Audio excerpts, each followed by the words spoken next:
इस पार से उस पार। आपको नमस्कार, मैं आशुतोष उपाध्याय आप सबका इस ज्ञान उपयोगी चलचित्र में पुनः स्वागत करता हूं।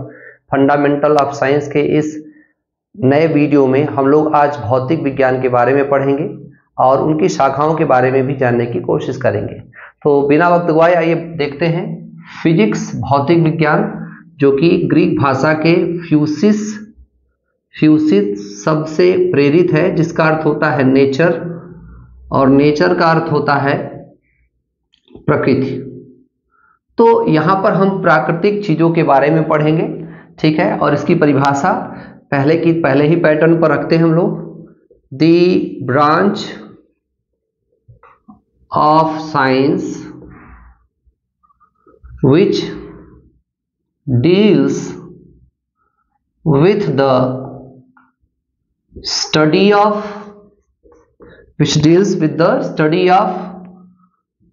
natural forces,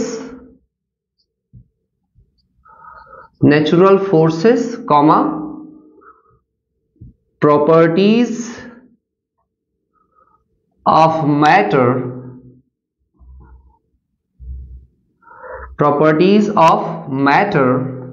कौन सी property? Physical properties of matter and interaction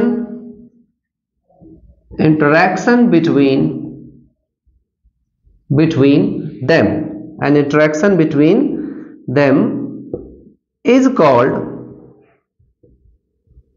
physics।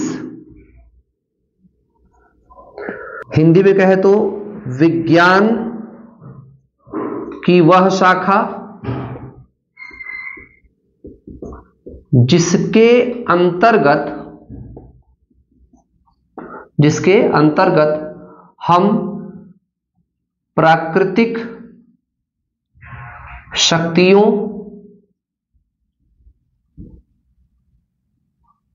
द्रव्यों के भौतिक गुणों तथा उनके बीच पारस्परिक संबंधों का अध्ययन किया जाता है। अगर हम यहां पर करते हैं लिखें, करते हैं, तो ये ज्यादा फिट बैठता है, ठीक है। करते हैं भौतिक विज्ञान कहलाता है। अब यहां पर अगर हम बात करें फादर ऑफ फिजिक्स, तो भौतिक विज्ञान के जनक किसे कहा जाता है? न्यूटन को कहा जाता है, ठीक है। और अगर हम कहें कि मॉडर्न फिजिक्स के जनक कौन है? फादर ऑफ मॉडर्न फिजिक्स, तो इसमें हम एक साइंटिस्ट को इन्वॉल्व नहीं करते, इसमें हम किसको इन्वॉल्व करते हैं बेटा? इसमें न्यूटन, आइंस्टाइन, स्पेलिंग त्रुटि हो सकती है, आइंस्टाइन और गैलीलियो, कौन? गैलीलियो, तीनों को इंक्लूड किया जाता है। तब हम कहते हैं कि they are father of modern physics, ठीक है। तो अभी आइए अब हम लोग बातें करते हैं ब्रांचेस ऑफ फिजिक्स की। तो फिजिक्स की मुख्यतः दो ब्रांच होती है। एक ब्रांच है क्लासिकल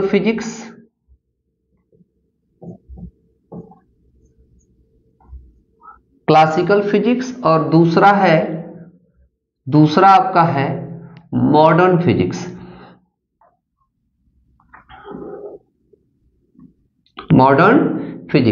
तो सबसे पहले आइए हम लोग बात करते हैं क्लासिकल फिजिक्स की। तो क्लासिकल फिजिक्स के बारे में आप क्या कहेंगे? सबसे पहले आप इसकी परिभाषा लिखेंगे, the branch of physics which deals with the study of, which deals with the study of conventional forces that were identified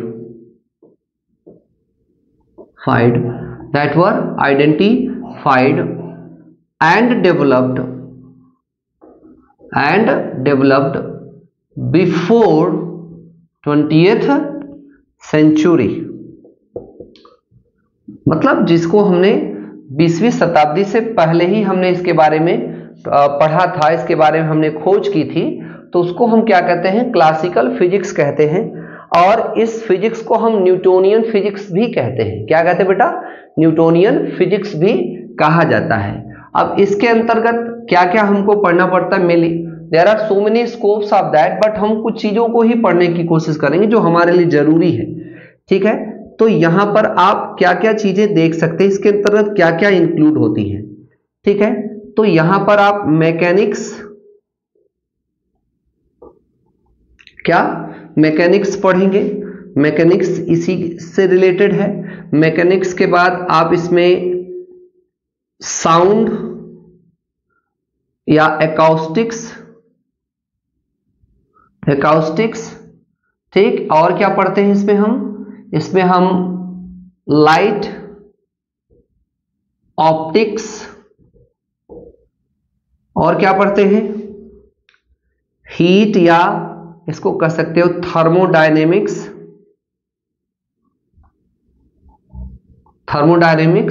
और क्या पढ़ सकते हो इसमें? अगर इन्वॉल्व करें तो इसमें आ जाता है आपका इलेक्ट्रोमैग्नेटिक्स,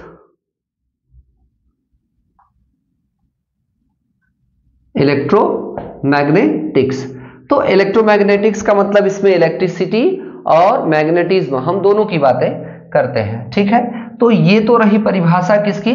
क्लासिकल फिजिक्स की। अगर हम बात करें मॉडर्न फिजिक्स की, तो मॉडर्न फिजिक्स को कैसे समझाओगे? देखो, मॉडर्न फिजिक्स में, आधुनिक भौतिकी में हम क्या करेंगे? परिभाषा सेम टू सेम जाएगी। आप स्वयं से लिख लीजिएगा, मैं बता रहा हूं। The branch of physics which deals with the study of conventional forces that were identified and developed, ये जो before 20th century लिखा है, यहां पर अगर आप क्या कर देते हो बेटा? आफ्टर लगा दोगे। क्या? आफ्टर 20th सेंचुरी बोल दोगे तो वो कौन सी फिजिक्स हो जाएगी? मॉडर्न फिजिक्स हो जाएगी। और इस मॉडर्न फिजिक्स के अंतर्गत हम मेनली पढ़ते क्या है? हम क्वांटम फिजिक्स पढ़ते हैं। क्या पढ़ते हैं? क्वांटम फिजिक्स पढ़ेंगे, क्वांटम फिजिक्स। ठीक है, इसके अंतर्गत हम लोग एटॉमिक फिजिक्स भी पढ़ेंगे। और क्या? इसके अंतर्गत हम लोग न्यूक्लियर फिजिक्स भी पढ़ेंगे। तो ये तो रही मेन ब्रांचेस और ये उनके स्कोप्स थे। ठीक है, अब हम लोग क्या करेंगे? एक एक करके इन सब के बारे में अच्छे से डिटेल स्टडी करेंगे। ठीक है, लेकिन इससे पहले आप जो भी मैंने लिखा है उसको आप स्क्रीनशॉट कर लीजिए। तो अब हम लोग क्या पढ़ने जा रहे हैं? अब हम लोग जितने भी ब्रांचेस में जो भी स्कोप हमको मिला है उन सभी स्कोप के बारे में अच्छे से जानने की कोशिश करेंगे। ठीक है, तो सबसे पहले आइए बात करते हैं क्लासिकल फिजिक्स की, जिसमें हम लोग सबसे पहले किसकी बात करते हैं बेटा? इसमें हम लोग बात करेंगे मैकेनिक्स की।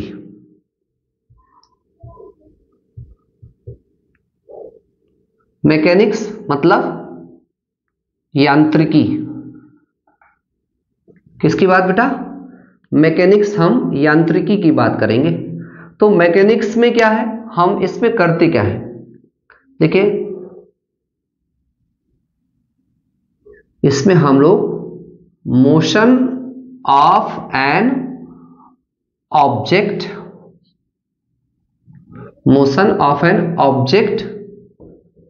It's causes and effect, including including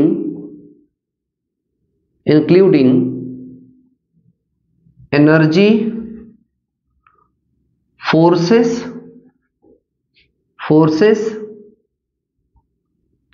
momentum, inertia। ठीक है, तो इसमें हम लोग क्या करते हैं बेटा, पदार्थों के मोशन मतलब पदार्थों के गति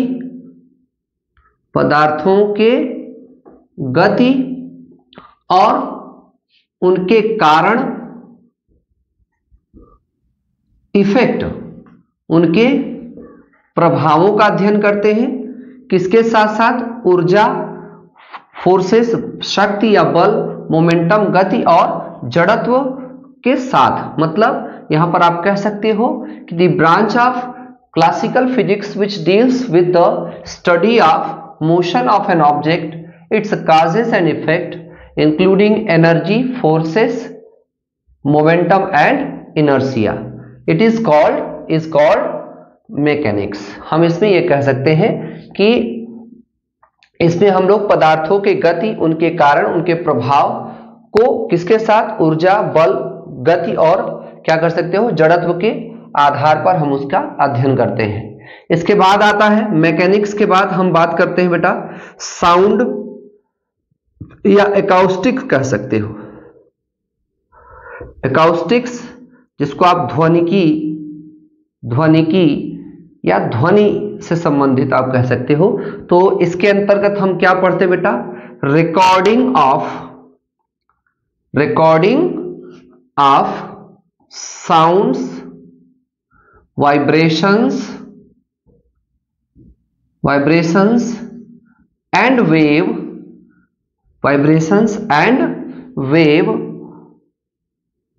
including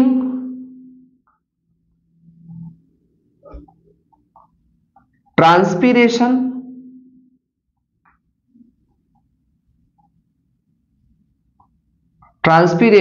and absorption।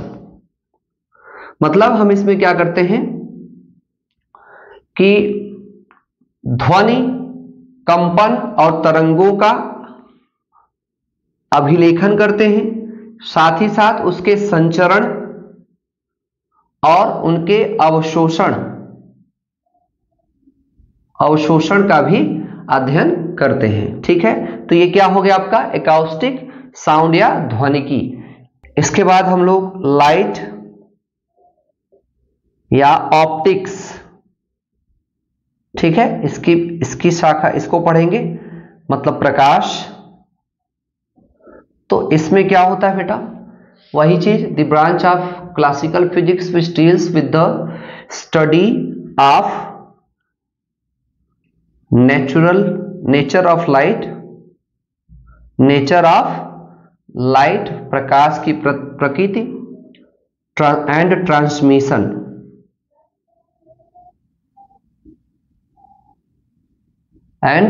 ट्रांसमिशन और उसके संचरण की बात करते हैं, including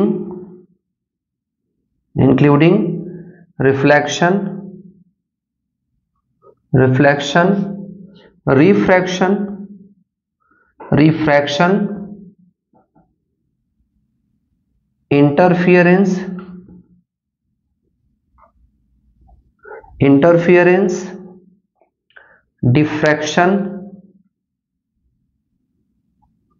diffraction and polarisation.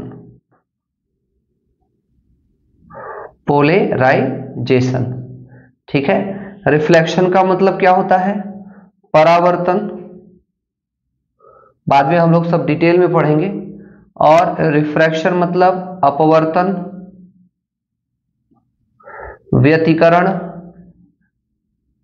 Interference जो वेव टकराती है, डिफ्रैक्शन विवर्तन, ठीक है, पोलराइजेशन ध्रुवण। ठीक है, हम लाइट में इन्हीं सब चीजों के बारे में पढ़ते हैं। देखिए, मैं नहीं जान रहा हूं कि मैं आपको कितना समझा पा रहा हूं, लेकिन मेरी कोशिश केवल इतनी है कि फिजिक्स, जब भौतिक विज्ञान बोला जाता है तो अक्सर विषय बहुत अपने में ही कठिन लगने लगता है। ऐसा लगता है कि हम क्या पढ़ने जा रहे हैं। हम किसी भी शब्द को समझते हैं, मैकेनिक्स बोल दिए, लेकिन हम ये समझ नहीं सकते कि उसमें हम पढ़ किसके बारे में रहे हैं। लाइट की बात किया आपने, एकॉस्टिक्स की बात कर दी, तो वहां पर हम किन चीजों के बारे में बात करें ये हमें जानकारी हो नहीं पाती।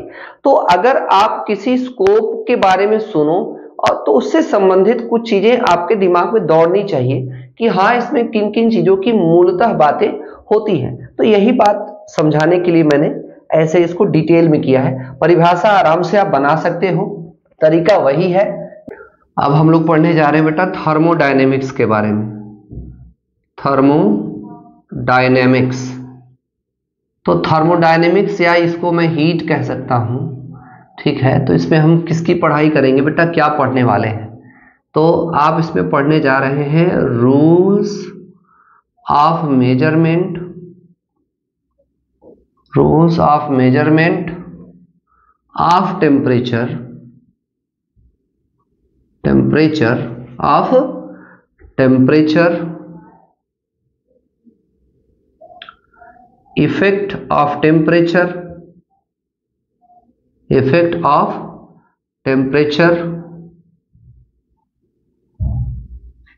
टेम्परेचर ऑन द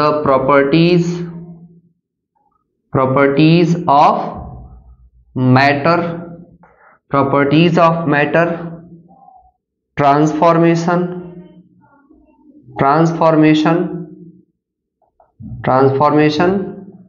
including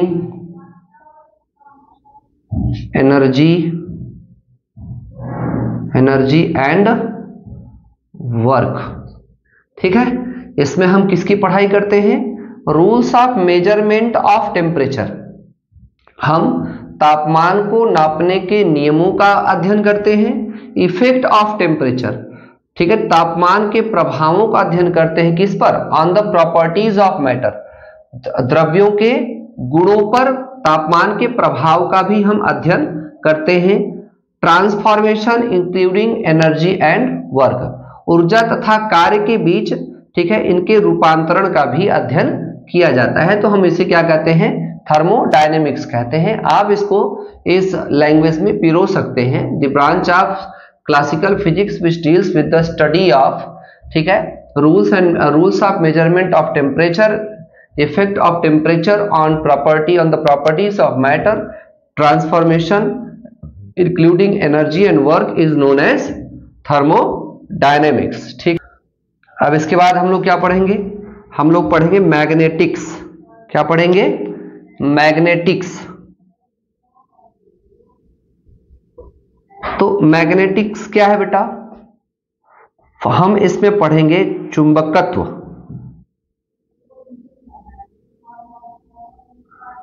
हम चुंबकत्व के बारे में पढ़ेंगे। मतलब हम उन फोर्सेस के बारे में पढ़ेंगे, फोर्सेस exerted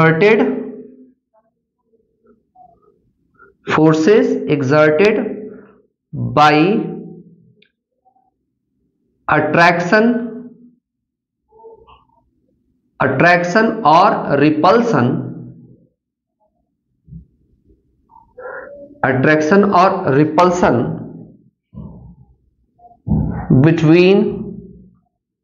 between magnet, ठीक है। हम इसमें किसकी स्टडी करते हैं? फोर्सेस एक्सर्टेड, हम उन फोर्सेस की बात करते हैं जो क्या होता है? एक्सर्टेड, निकलती है बाय अट्रैक्शन और रिपल्सन बिटवीन मैग्नेट, ठीक है ना। मैग्नेट के बीच उसके प्रतिकर्षण और आकर्षण के द्वारा जो फोर्स निकलती है उसका अध्ययन हम इसके अंतर्गत करते हैं। और फिर एक ब्रांच है इलेक्ट्रिसिटी। तो इलेक्ट्रिसिटी में क्या है? विद्युत। तो विद्युत में हम क्या पढ़ते हैं बेटा? इलेक्ट्रिक चार्जेस के बारे में पढ़ते हैं। इलेक्ट्रिक चार्जेस की जो स्टडी होती है, विद्युत आवेश की, विद्युत आवेश का जो अध्ययन होता है उसको हम इलेक्ट्रिसिटी में करते हैं। अब तो इलेक्ट्रोमैग्नेटिज्म, विद्युत चुंबकी में हम किसकी स्टडी करते हैं? हम करेंगे interaction between particles, interaction between particles with electric charge, with electric charge, with electric charge via electromagnetic field। कि इलेक्ट्रोमैग्नेटिज्म का अर्थ होता है interaction between particles with electric charge via electromagnetic field. हम यहाँ पर जो पार्टिकल्स होते हैं उनके बीच हम क्या करते हैं, उन टकराव या उनके बीच पारस्परिक क्रियाओं को देखते हैं। किसके साथ? With electric charge, electric charge के साथ, विद्युत आवेश के साथ, और वह विद्युत आवेश किसमें? एक इलेक्ट्रोमैग्नेटिक फील्ड में प्रवाहित हो रहा होगा। ठीक है, तो इसी के साथ बेटा आपका ब्रांचेस ऑफ क्लासिकल फिजिक्स में जितने मेन थे उसको मैंने आपको बता दिया। इसको पहले जल्दी से स्क्रीनशॉट कर लीजिए, उसके बाद हम लोग जो आपका मॉडर्न फिजिक्स है उसको पढ़ने चलते हैं। आप मॉडर्न फिजिक्स के अंतर्गत पढ़ेंगे क्वांटम फिजिक्स के बारे में, विच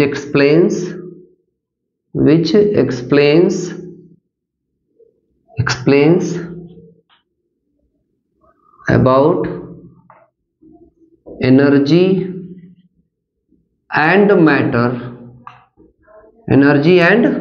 matter at the level of atomic and subatomic particles, atomic and subatomic particles by physical theory।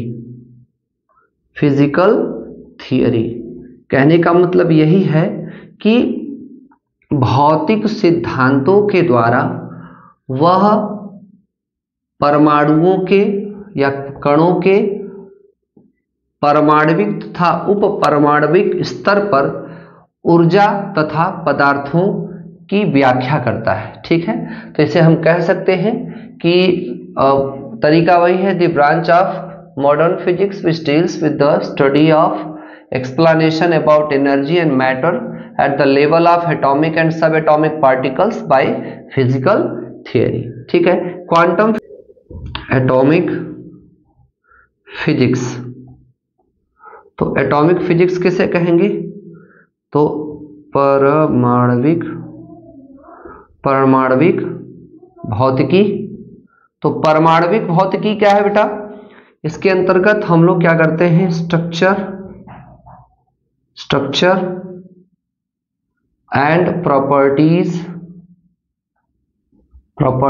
Of atom. हम इसमें किसी भी एटम के संरचना और उनके गुणों का अध्ययन करते हैं भौतिक सिद्धांतों के आधार पर। नहीं तो आप इन सब के बारे में केमिस्ट्री में भी पढ़े हो, तो यदि आप पिछला वीडियो देखेंगे तो उसमें शायद आपको इन सब के बारे में और बेहतर नॉलेज मिल सकता है। इसके बाद हम लोग पढ़ेंगे न्यूक्लियर फिजिक्स के बारे में, तो न्यूक्लियर फिजिक्स बेटा अभी हमने आपको न्यूक्लियर केमिस्ट्री बोला था, तो कुछ वही चीज है। न्यूक्लियर फिजिक्स में भी हम क्या करते हैं, हम पढ़ते हैं न्यूक्लियर रिएक्शंस की बात करते हैं। ठीक है, अब न्यूक्लियर रिएक्शन में बेटा आप लोग सुने होंगे न्यूक्लियर फिजन होता है, न्यूक्लियर फ्यूजन होता है। ठीक है, नाभिकीय संलयन, नाभिकीय विखंडन। ओवरऑल आप न्यूक्लियर रिएक्शन की जब आप बात करते हैं तो वह क्या होगा, और फिजिक्स के नियमों के आधार पर अगर आप करते हैं तो उसको हम क्या कहते हैं, न्यूक्लियर फिजिक्स कहते हैं। और भी कई सारे स्कोप हैं, बायोलॉजी में भी इसको हम इन्वॉल्व कर सकते हैं। ऐसा नेचर में ऐसी कोई चीज नहीं है जो फिजिक्स से रिलेटेड नहीं होती। ठीक है, तो जैसे एस्ट्रोनॉमिक्स वगैरह जो होता है, एस्ट्रोनॉट्स वगैरह, हम लोग जो अंतरिक्ष की पढ़ाई करते हैं वो भी इसी के अंतर्गत आता है। तो आज के वीडियो में हम लोग इतना ही रखते हैं। उम्मीद करता हूं आप सभी को ये वीडियो बहुत अच्छा लगा होगा। यदि आपको अच्छा लगा है तो एक इशारा जरूर दीजिएगा, लाइक करिए, सब्सक्राइब करिए, शेयर करिए, बेल आइकन दबाना मत भूलिएगा। और दूसरी चीज को शेयर जितना करेंगे, सब्सक्राइबर बढ़ेंगे तो मुझे पता चलता रहेगा और मेरी एनर्जी भी बढ़ेगी। तो इन्हीं सब शब्दों के साथ मैं अपनी वाणी को विराम देता हूं। तब तक के लिए अभिवादनम, नमस्कार, बाबा and boom, take care, thank you.